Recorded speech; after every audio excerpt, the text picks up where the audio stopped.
Hello and welcome to another episode of the PowerDrift Podcast. If you're watching this for the first time, you've never seen one of our podcasts before, we discuss automotive topics, usually something that applies to both cars and usually, more importantly, for motorcycles. And today we are discussing a topic that I know that all of you have dealt with at some point, road rage. And let me start with something that a PD Army member wrote to us in a DM. And basically he was out on a group ride with his friends. There was a driver involved, and this driver suddenly got really angry and started driving rashly, trying to compete with the motorcycles or something.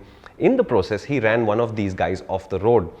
And the person who wrote us the DM, his reaction was to try and chase this car guy down, and it led to some very, very bad riding and some very dangerous riding before the person sort of realized that he was exhibiting road rage, he was causing more risk to himself than anything else. And then he stopped, took a deep breath and went back to help his friend. Have you been in this situation before or something similar? We all have, right? And the first thing we need to understand about road rage is, why are you so angry? Now, I read this very interesting book called Traffic. It's like a really thick, fat book which talks about why humans behave the way they do in traffic. And obviously, one of the first chapters is road rage. And the insight that I took away from that chapter was, most humans behave badly because the shell of a car or motorcycle gear, a helmet and everything, it dehumanizes the person in the car or on the motorcycle, which means that you no longer perceive them as human beings, and therefore the rage builds up and your need to do something violent also builds up without the usual checks and balances that would happen. For example, if somebody cut a queue in front of you in a shop, you confront them, you talk to them, there would be some yelling and screaming, but it probably not come to blows, and you certainly won't pull out a gun or a knife and try to stab him or shoot him, right? That's because you can immediately see that the other person is human, and that sort of calms your temper down a little bit. But once you're locked inside a car, or you see somebody inside a car doing something stupid, that safety check sort of disappears a little bit or becomes less important, and that's one of the reasons why road rage causes so many issues. But the first question obviously is, why are you so angry? And usually anger is related to stress. Now, in the current world, all of us have stress, right? So you're probably stressing out about your new exam, or you're doing well at work or not doing well at work. If you're doing well at work, there's stress about when is the promotion or the appraisal coming. If you're not doing well at work, you're worried about your performance. There are stresses built in, and when you're driving a car, especially, you are distracted. Motorcycles are a lot less distracting to use, but in a car you are distracted, and because you're distracted, your brain can wander into these places where you want to fix how that guy has parked his car, or how that guy is driving, or all the stupid things that that person is doing, and that makes you angry. This is not unnatural, but I think it can be attacked. On a motorcycle, the stress points are different because maybe you're not thinking about your work or your college or whatever, but you are subconsciously aware that you're in an extremely vulnerable position, because on a motorcycle there aren't airbags, crumple zones, etc. to protect you if something happens in a crash. And in that sense, everything that you do next is a risk that you are choosing to take consciously, and you are aware that this risk is huge. I like to say, and it's not a pleasant thought, but I like to say that every time I get on a motorcycle, I am intensely aware that what I do over the next 20 minutes, 30 minutes or a day, depending on where I'm headed, is potentially going to cause me to be injured very seriously, cause me to be hurt, cause me to be maybe maimed, which means losing a limb and I can no longer ride a motorcycle again. It could also mean death, which means my family will have to go through a very difficult time dealing with that. But that is the reality of motorcycling, and just understanding that seems to calm me down, and it informs the decisions I make on motorcycles much, much more strongly. The day I started thinking like this, I started getting less angry with other people and more interested in how do I get away from that situation, saving my skin, rather than trying to teach somebody how to drive their car or how to ride their motorcycle. Because honestly, as much as I'd like to help and show them what the better method is, they're not honestly my problem. As I like to say, it's not my circus and those aren't my monkeys. But this is a very, very mature way to think about it, and let's talk about something that you can use directly. And if you just look up on the internet techniques for anger management, you'll realize that there is literally billions of websites that talk exclusively to human beings about how to manage their strain and anger, and there's a lot of techniques including breathing in there. And I think breathing is one of the most important things you can do in a situation where your stress level is going to build. I'll give you an example. We used to have a photographer called Deepak Tolani, who was one of the most amazing human beings I've ever had the pleasure of meeting, dealing with and being friends with.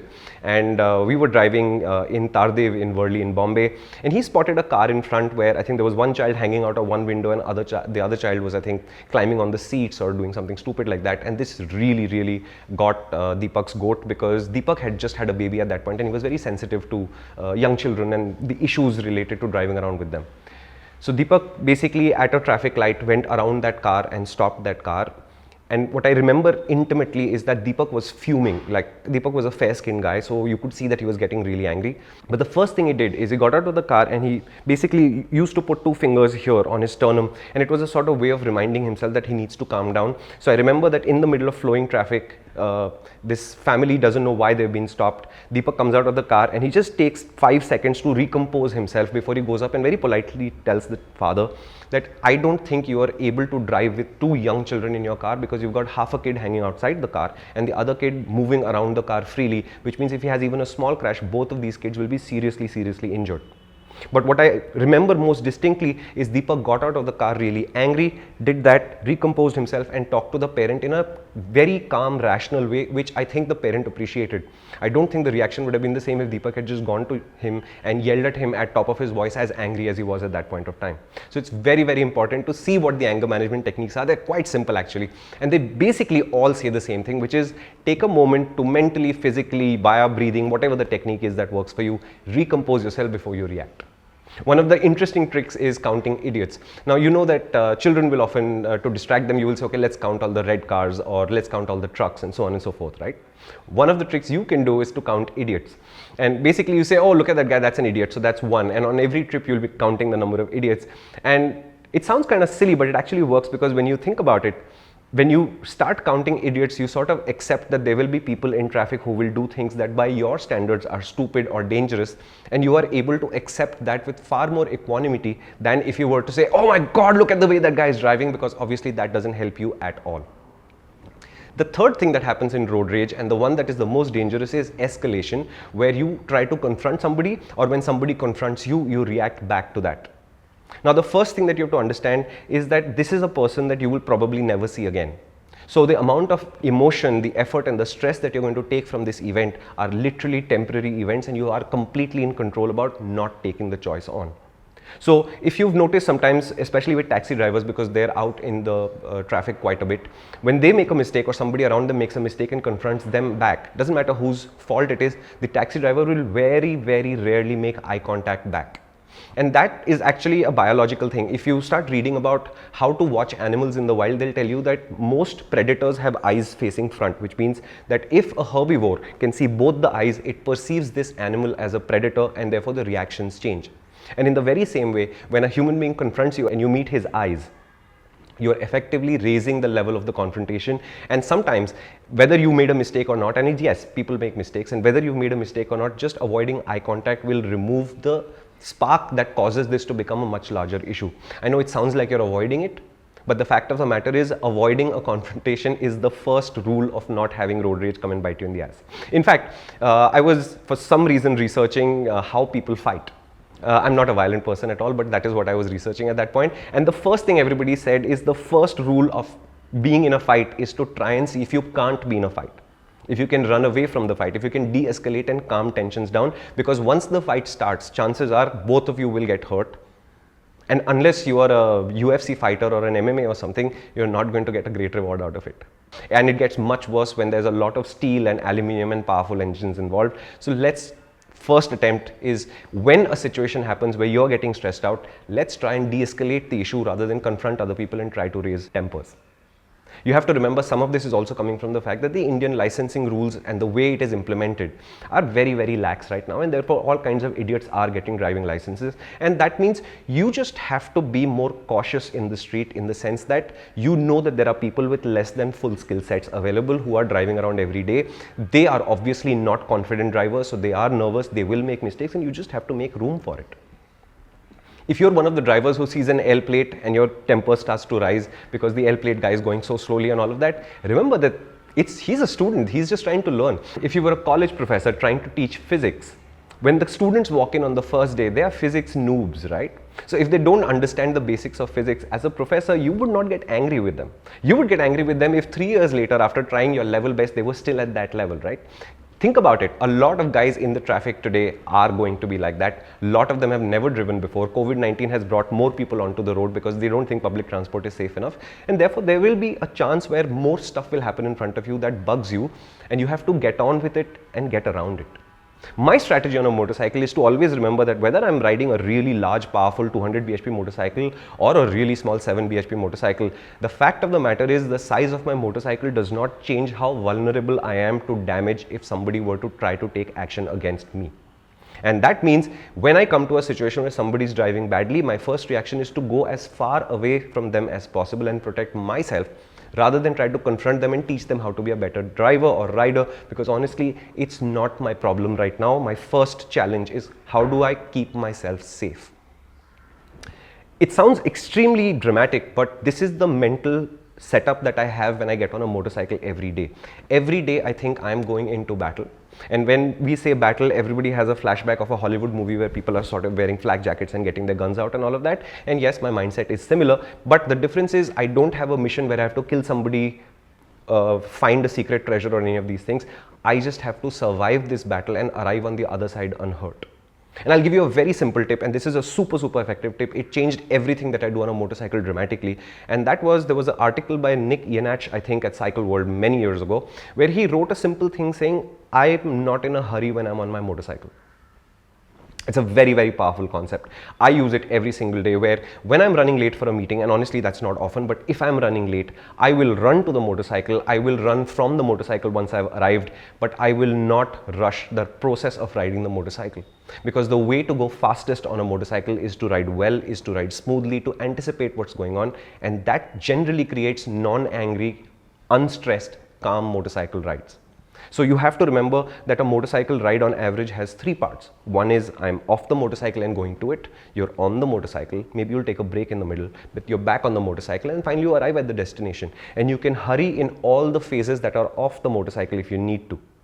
Okay, when I'm in a hurry covering a 1,000-kilometer day, I am in a hurry. So I will, for example, change my strategy about fuel stops, where I will try to get a fuel stop where there's a dhaba next door, so I can have my fuel, get my chai, do susu, etc., and then get back on the motorcycle. But once I'm back on the motorcycle, I'm no longer in a hurry. I'm just riding as well and as confidently as I can, so that I can get to the other side as smoothly and as unstressed as I can.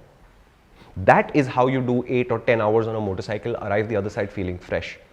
But if you get on the motorcycle thinking, oh my God, I have to reach somewhere 800 kilometers from now, and you're going to stress out about it for the next 800 kilometers, I promise you, you will not ride well. You will have road rage issues with other people who are slowing you down. You will make mistakes while you're on the motorcycle, and potentially there is a threat to your life and limb there. And worse, when you arrive, you will be completely exhausted because your brain will be fried from all the stress you've taken on yourself. The last point I want to make is that a lot of road rage escalates because you continue to exist in that situation. Most people, when they get angry, they start trying to speed up and try to either keep up with that person or try to drive so fast or ride so fast that the other person can't keep up. A much simpler strategy is to just stop and take a break. Taking a break allows you to recompose yourself, just like Deepak did when he got out of the car and he sort of recomposed himself. It was because he stopped. If he was running from this car to the other car to yell at that parent, he would not have the time to recompose himself. So one of the easiest strategies is to just stop. There was one incident where I think I was riding one of my RD350s, I think, and this group of RX100s came up to me, and obviously they said, let's race. And my reaction was, when that traffic light changed back to green, I found the first chai shop and I stopped for chai. Now these guys rode ahead, then they realized I wasn't there anymore, then they came back and they said, what's going on? So I said, I'm having chai. And they said, but we want to race you. And I said, when I finish my chai, we can race. So they waited, and because they were waiting, I had one more chai, I had one more chai, I had 8 or 10 teas before they figured out that this tea will never end. And then they said, what's the problem? Do you not want to race? So I said, I never want to race because this is not a racetrack. So I'm going to be here drinking tea until you guys figure it out. I am going to buy you guys tea if you really want to have tea with me. But the fact is, my RD350 will not go faster than your RX100 today, simply because we are not at a racetrack. Some of them got angry, some of them understood what was going on. 2 guys stayed behind and had chai with me. It was a very pleasant afternoon, but it happened because I stopped. Now, if I had taken the RD350, which is obviously much more powerful than the RX100, and decided to wring its neck through traffic using all my skills and abilities, maybe I could have escaped the RX, but I would have put those 7 or 8 boys in great danger because they'd be riding out of their skin to try and keep up. Worse, if one of them was actually skilled enough to keep up with me, we would actually be involved in a street race, which is the worst case scenario that you can be in, because you can't predict what anybody is able to do in traffic. You put yourself at the worst risk because you chose not to stop. So stopping is a really powerful strategy, and I think everybody should think about it. If you start getting angry, look for a place to park. If it needs 5 minutes, step out of the car and take 5 minutes. If it takes 20 minutes, go get a coffee. By then, the situation that was aggravating you has moved on in time, and you will be much calmer and safer because of it. And I promise you, there is nobody on earth who will grudge you those 20 minutes if something like this happens, because they all understand how road rage escalates and how serious it can get. Is road rage a disorder though? And the strange thing is, a lot of countries do have ways to deal with road rage. There are some countries where it is actively a criminal offense. There are other countries that basically say you had an incident on road rage and because of it you were driving negligently, and there will be other areas where they will fine you for it or punish you for it. But there is a couple of medical studies which have studied something called intermittent explosive disorder, IED. And IED is just such a cool acronym because it also stands for improvised explosive devices, right? So IEDs are a studied and known form of a disorder, and a lot of road rage incidents correlate quite well to people who have IED. So if you're constantly getting angry and lashing out at other people while you're in traffic, maybe you do actually have a medical problem, but I will let you do that research on your own, because honestly, I haven't read beyond the surface of it. The final thing I want to talk about is what are the things that I do when I'm getting really angry. And honestly, in the last, I would say 5 to 7 years, I've actually never really gotten angry in traffic by what other people are doing. And the first reason is because I am now a survivalist in traffic rather than an activist or somebody who's trying to fix the world in traffic. I just want to use the public road, which is a shared space between you and me. I just need to use it as safely as calmly, and that does not necessarily mean slowly. I need to use it as safely and calmly as possible to get to the other side with a minimum of drama and damage. One of the most powerful ideas that I will want to leave you with is some of the fastest riders in traffic are people who you never actually notice. And you never notice them because they are slipping through traffic so effortlessly, so calmly, that their presence and their passing is not something that you pay attention to. So calm, safe and slow are not directly connected to each other. Calm and safe can also be extremely quick if you really pay attention to it. It does require you to take traffic very seriously, and I'm very fond of saying this, but I'm one of the few riders who absolutely loves traffic because it's a new challenge for me to deal with in terms of the chaos of the environment, in terms of my need to protect myself, and the fact that I focus on it so much also removes my need to be angry at other people, because obviously when you're riding between 40 to 70,000 kilometers a year, which is what we do as testers, you are going to be exposed to a lot of idiots, and you learn to manage that risk on a daily basis. The second idea I want to leave you with is that I never hurry when I'm on a motorcycle, and it doesn't mean that I ride slowly. It means that my pace in traffic is a function of what's going on around it, what can I see, and how comfortable I'm feeling with that pace. And over time, this actually builds up to a fairly good pace, and you'll actually do very fast average speeds even through heavy traffic. It doesn't mean you're cutting people off, you're not honking at them, you're not sort of elbowing people out of the way, people are not upset with you. It just means you see more of the world than they do, you anticipate more than they do, you pick better gaps in traffic, and you get through it much more efficiently. It's a very different mindset from being like super angry, elbows up like this and sort of scrunched and saying, where is my next gap and how do I go faster? I have done that in my youth, in my college days, and I very quickly realized that the amount of risks that you take when you ride like that doesn't produce the average speeds that you really want. It only raises the risk. And honestly, you take any average 20-kilometer commute, you ride it as hard as possible and as smoothly as possible and then as slowly as possible, and the difference between the three cannot be more than 10 or 15 minutes. So honestly, no matter how you ride, you're going to get there roughly at the same time. Even out on the highway on an 800-kilometer run, it is so challenging to make up more than 1 hour on somebody going at a much calmer pace than you. So honestly, no matter how you feel about it, the math says it's fixed. You can't really go that much faster. Okay, if you look at Google Maps and you're navigating and it sets your average speed at 50, it's quite easy to get that average speed up to 70. But the difference from 70 to 80, 80 to 90 and 90 to 100 kmph as an average speed, it usually comes from how you control your stops and not how you ride your motorcycle. So getting angry, going faster and all of these things, honestly, they're just a waste of time, they're just a waste of fuel, and you will be stressed out and you'll be tired at the end. The final idea I want to leave you with is an idea which I use every day in my life, which is what can I control and what can I not control as the two sides of every situation that you see.